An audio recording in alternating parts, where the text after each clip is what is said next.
Hello friends, ഇന്ന് നമ്മൾ വന്നിട്ടുള്ളത് ക്യാബേജും മുട്ടയും കൊണ്ട് തയ്യാറാക്കിയെടുക്കാവുന്ന ഒരു അടിപൊളി തോരൻ്റെ റെസിപ്പിയുമായിട്ടാണ്. എന്നാൽ ഒട്ടും താമസിപ്പിക്കാതെ നമുക്ക് നമ്മുടെ വീഡിയോയിലേക്ക് കിടക്കാം. ഇവിടെ ഏകദേശം ഒരു 200 ഗ്രാം ക്യാബേജ് കൊത്തിയരിഞ്ഞു വെച്ചിട്ടുണ്ട്. അതുപോലെ ഒരു വലിയ സവാളയും 1/2 ടീസ്പൂൺ വരത്തക്ക രീതിയിൽ ഒരു ചെറിയ കഷ്ണം ഇഞ്ചിയും അതും നമ്മളിവിടെ കൊത്തിയരിഞ്ഞ് സെപ്പറേറ്റ് ആയിട്ട് വെച്ചിട്ടുണ്ട്. ഇനി അടുത്തതായിട്ട് വേണ്ടത് മുട്ടയാണ്. ഇവിടെ 3 മുട്ടയാണ് നമ്മൾ ഈ ബൗളിലേക്ക് പൊട്ടിച്ചൊഴിച്ചു കൊടുത്തിട്ടുള്ളത്. ഇനി നമുക്കിത് നന്നായിട്ടൊന്ന് മിക്സ് ചെയ്ത് വയ്ക്കാം. ഇവിടെ ഇപ്പോൾ തോരനിലേക്ക് ചേർത്ത് കൊടുക്കാൻ ആവശ്യമായ മുട്ട നല്ലതുപോലെ തന്നെ ബീറ്റ് ചെയ്ത് വെച്ചിട്ടുണ്ട്. ഇനി നമുക്കിതൊരു വശത്തേക്ക് മാറ്റിയതിന് ശേഷം അരപ്പ് തയ്യാറാക്കാം. ഇവിടെ അതിനായിട്ടൊരു ജാർ എടുത്തിട്ട് അതിലേക്ക് ഒരു ചെറിയ തേങ്ങയുടെ പകുതി ചിരകിയതിട്ട് കൊടുത്തിട്ടുണ്ട്. ശേഷം അതോടൊപ്പം ഒരു 3 വെളുത്തുള്ളി, 1 ടീസ്പൂണിൻ്റെ 1/3 ഭാഗം ജീരകം, ഒടുവിലായിട്ട് 1/4 ടീസ്പൂൺ മഞ്ഞൾപ്പൊടി എന്നിവ ചേർത്ത് നമുക്കിത് ജസ്റ്റ് ഒരു തോരൻ പരുവത്തിന് അരച്ചെടുത്ത് വയ്ക്കാം.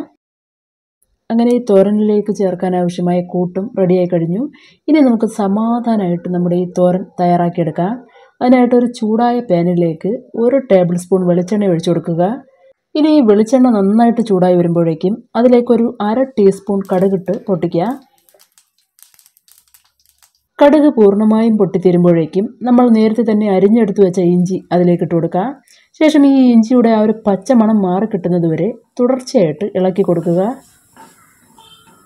ഇഞ്ചിയുടെ ആ ഒരു പച്ചമണം മാറി ഇഞ്ചി നന്നായിട്ടൊന്ന് മൂത്ത് ചുവന്ന് വരുമ്പോഴേക്കും അതിലേക്ക് നമുക്ക് 4 ഉണക്കമുളക് 2ആയിട്ട് നുറുക്കിയത് ഇട്ട് കൊടുക്കാം. ഒപ്പം തന്നെ കുറച്ച് കറിവേപ്പില കൂടി ഇട്ട് നമുക്കിതൊന്ന് മൂപ്പിച്ചെടുക്കാം. ഉണക്കമുളകും കറിവേപ്പിലയും എല്ലാം മൂത്ത് വന്നിട്ടുണ്ട്. ഇനി ഇതിലേക്ക് നമുക്ക് ചെറുതായിട്ട് അരിഞ്ഞ സവാള ചേർത്ത് കൊടുക്കാം. നമ്മളിവിടെ നേരത്തെ തന്നെ പറഞ്ഞിട്ടുണ്ടായിരുന്നു, ഒരു വലിയ സൈസ് സവാളയാണ് അതിനായിട്ട് നമ്മളിവിടെ എടുത്തു വെച്ചിട്ടുണ്ടായിരുന്നത്. സവാള ഇട്ട് കൊടുത്തതിന് ശേഷം തുടരെ ഇളക്കി നമുക്ക് ഈ സവാളയൊന്ന് വഴറ്റിയെടുക്കാം.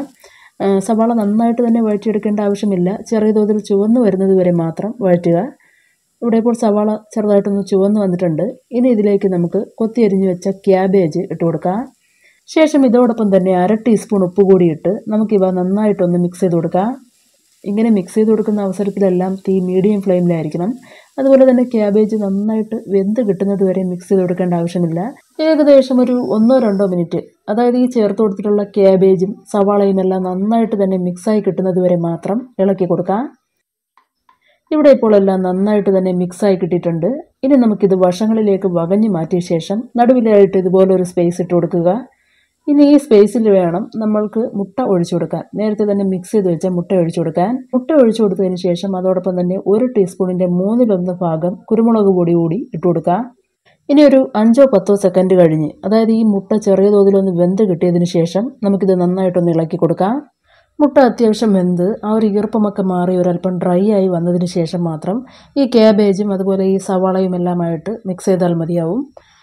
നേരത്തെ തന്നെ മിക്സ് ചെയ്ത് കഴിഞ്ഞാൽ മുട്ടയിലെ ആ ഈർപ്പം കാരണം സവാളയും ക്യാബേജും എല്ലാം കുറച്ചധികം വെന്ത് കുഴഞ്ഞു പോകും. അതുകൊണ്ട് തന്നെ മുട്ട ഇതുപോലെ വെന്ത് വന്നതിന് ശേഷം മാത്രം നമുക്ക് ഇവയെല്ലാം കൂടി ഒരുമിച്ചൊന്ന് മിക്സ് ചെയ്ത് കൊടുക്കാം.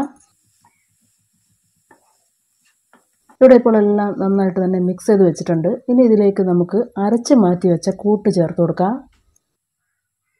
അരച്ച് വെച്ച കൂട്ട് ചേർത്ത് കൊടുത്ത ശേഷം വീണ്ടും നല്ലതുപോലെ ഒന്ന് ഇളക്കി കൊടുക്കുക. ഈ അവസരത്തിൽ ടേസ്റ്റ് നോക്കിയിട്ട് ആവശ്യമെങ്കിൽ ഉപ്പ് ചേർത്ത് കൊടുക്കാം. അതുപോലെ എരിവ് വേണമെങ്കിൽ അതിനനുസരിച്ച് കുരുമുളക് പൊടി വേണമെങ്കിലും ചേർത്ത് കൊടുക്കാം. ശേഷം നമുക്ക് ഈ പാത്രം അടച്ചു വെച്ച് ഒരു 5 മിനിറ്റ് തീ ലോ ഫ്ലെയിമിൽ വെച്ച് നമുക്കിതൊന്ന് ആവിയിൽ വേവിച്ചെടുക്കാം. അങ്ങനെ ഇവിടെ ഒരു 5 മിനിറ്റ് കഴിഞ്ഞിട്ടുണ്ട്. ആ ഒരു ഈർപ്പമെല്ലാം മാറി നമ്മുടെ ഈ ക്യാബേജ് മുട്ടത്തോരൻ റെഡി ആയിട്ടുണ്ട്. ഇനി നമുക്കിത് 1-2 മിനിറ്റ് കൂടി ലോ ഫ്ലെയിമിൽ നന്നായിട്ടൊന്ന് മിക്സ് ചെയ്ത് കൊടുക്കാം. ചോറിനോടൊപ്പമെല്ലാം വളരെ പെട്ടെന്ന് തയ്യാറാക്കിയെടുക്കാവുന്നതും മറ്റൊരു കറി ഇല്ലെങ്കിൽ കൂടിയും ചോറ് കഴിക്കാൻ ഈ ഒരു ഐറ്റം തന്നെ ധാരാളം മതിയാവും. അങ്ങനെ ഒരു ഐറ്റവും കൂടിയാണ് നമ്മുടെ ഈ ക്യാബേജ് മുട്ടത്തോരൻ. അപ്പോൾ ഇന്നത്തെ വീഡിയോ ഇഷ്ടമായിട്ടുണ്ടെങ്കിൽ എല്ലാവരും ലൈക്ക് ചെയ്തേക്കുക. തുടർന്ന് ഞങ്ങളുടെ ചാനലിലെ വീഡിയോസ് കാണാനായിട്ട് ചാനൽ സബ്സ്ക്രൈബ് ചെയ്യുക. നന്ദി, നമസ്കാരം.